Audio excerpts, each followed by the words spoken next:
Alright guys, sa mapagpalang araw sa inyong lahat, may reaction video tayo dito kay Rob Trip, and don't forget to subscribe this channel, Rob Trip. Alright, intro muna tayo. 1, 2, 3, let's go!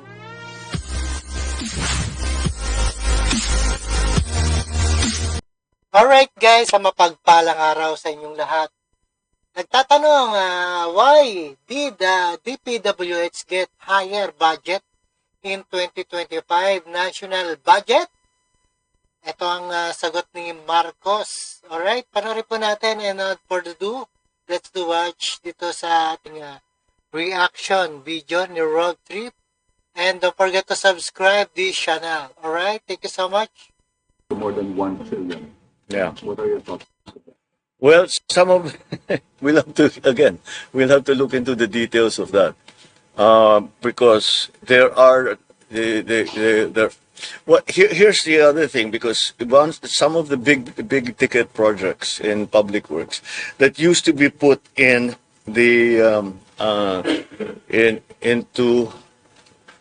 Laki nga ng budget ng DPWH. Bakit kaya? At ito ay marami bang ginagawang mga infrastruktura ng mga bagong daanan? O pinapatag ba ang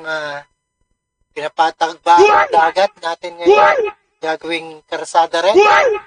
Ayan ang mga tanong. The unappropriated funds in the reserve. Now, I'm saying, I told them, I asked the wag na natin kasi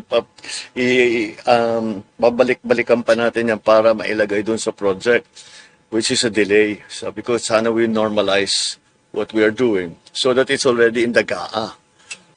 Laki ng kurakot na naman sigurado yan. Hindi doon sa reserves.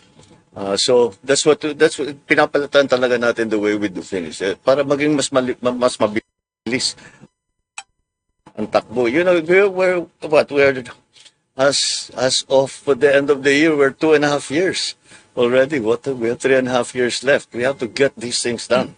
We have to get all the structures in place already. So we're changing it.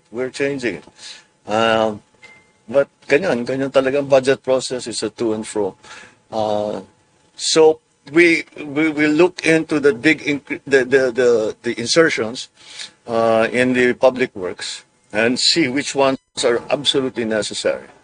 And maybe baka yung iba, titignan natin kung talaga bang critical. We'll see. But public works is still going to be one of the top recipients of budget, because marami nga tayong ginagawa. We have big projects that we have to put in place. Infrastructure is really important. And don't forget, flood control became such a big part of the work of the Department of Public Works. They have to build things that we never had to build before. Binabantayan lang namin, especially the ODA project, binabantayan talaga namin, is to make sure that our debt ratios are still relatively manageable. And we are. The debt ratio to the GDP now is lower than when we started 2 years ago. So it's moving in the right direction. Of course, not as quickly as I would like for it to, but we... Alright guys, naniniwala ba kayo dapat malaki ang budget ng ating DPWH?